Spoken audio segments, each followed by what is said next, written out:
ব্যস্ততম দুনিয়ার মধ্যে বাস পৌঁছে গেছে, কাফনের কাপড় পৌঁছে গেছে, মানুষের রূপ অহংকার সবই পৌঁছে গেছে। একসময় আমার রক্ত মাংস করা এই মানুষটা ছিল, তার আজকে কেউই নেই। তার এই মাটিতে হাড়গো রক্ত মাংস সব খেয়ে ফেলছে।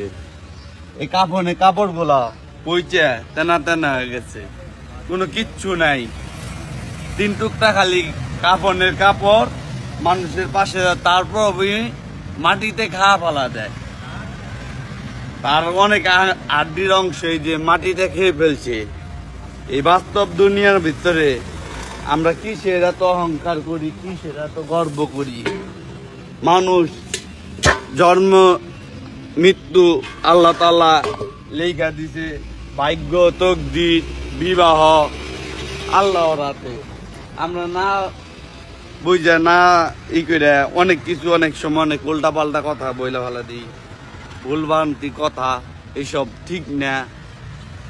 এই যে সামনে রমজান মাস আসছে, এর মাহে রমজানে সবাই আমাদের জন্য দোয়া করবেন যাতে 30টা রোজা রাখা পারি, 5 ওয়াক্ত নামাজ পড়া পারি ইনশাল্লাহ। সব কয়েকটা বছর ধরে সবগুলা রোজা রাখি। আল্লাহ তাআলা যাতে আপনাদের দোয়া করবেন যাতে সব কয়টা জানি রোজা রাখতে পারি আমরা। আর আল্লাহ তাআলা তো বলছে কুল্লু নাফসিন যায়কাতুল মউত, মৃত্যুর স্বাদ সবাই হবে। রোজার মধ্যে অনেক ভাই বেড়াদার, অনেক আত্মীয় স্বজন এই যে তারাবি পাইতেছে না।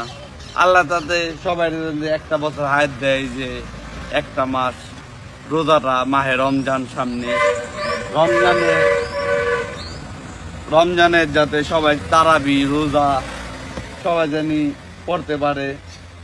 আল্লাহ তাআলা সবাই যাতে এইটা করার তৌফিক দেউক। আমলটা সারা বছরের একটা রোজার মাসে ইবাদত বন্দেগী যাতে আল্লাহ তাআলা করতে পারি। সবাই আমাদের জন্য দোয়া করবেন।